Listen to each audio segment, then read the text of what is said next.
That's an impressive performance from the secondary, man. I mean, it seemed like when there was a play to be made, you guys stepped up and made it.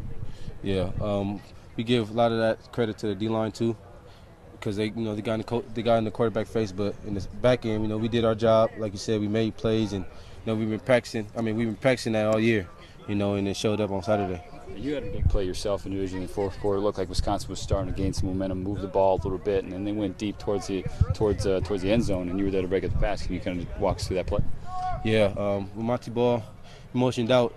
Initially, I didn't think he was going to really get the ball, but you can tell when they're going to get the ball. Eyes light up, their body structure's a little different when they're about to get it. So I seen that, and I just looked up, saw the ball, and made a play. Is that something that you pick up, as the years go on, being able to read a guy's face and make a play? Yeah, most definitely. I think when you be in a situation so much, it comes second nature when it happens. So, for most receivers, 99.9 receivers, when the ball's going to come their way, you can tell their eyes light up. They start running a little faster. It's just little body things that you can tell. Now, DJ was named Defensive Player of the Week in the Pac-12. But if that award could only be given to a Beavers secondary player, so amongst your guys' unit, who would you choose?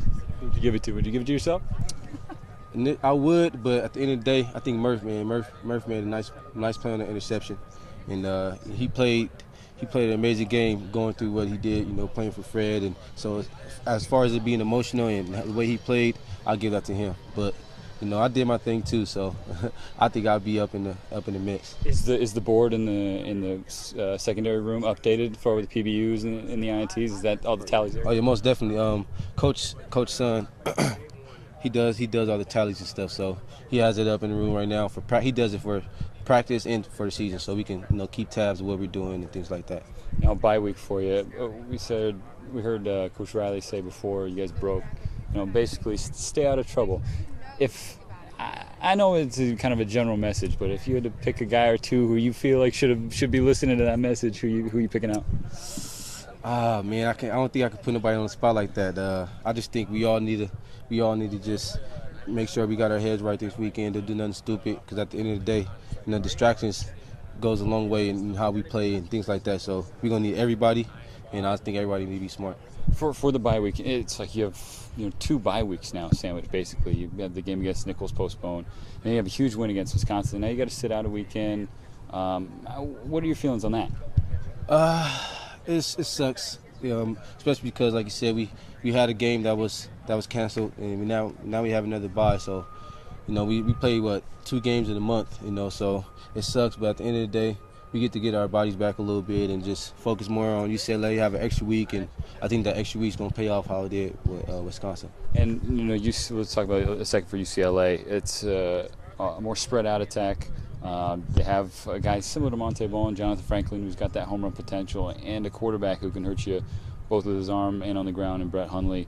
I know it's early in the game planning stages for you guys getting ready for them, but what have you seen from UCLA? What are you keying in on as a DB?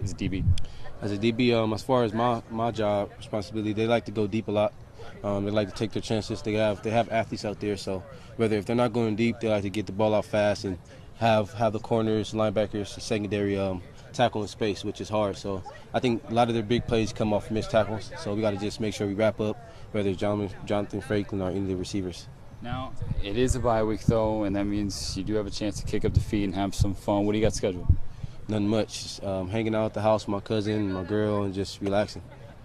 You're definitely going to stay out of trouble. Oh, yeah, I'll be in Corvallis. More than likely, I think Saturday, some of the guys were talking about getting a barbecue together. So besides that, watch football and just relax and, take some time to myself for a while. There's a story that we heard about offensive linemen taking the quarterback duck hunting on bye weeks. Apparently that's not going to happen this year.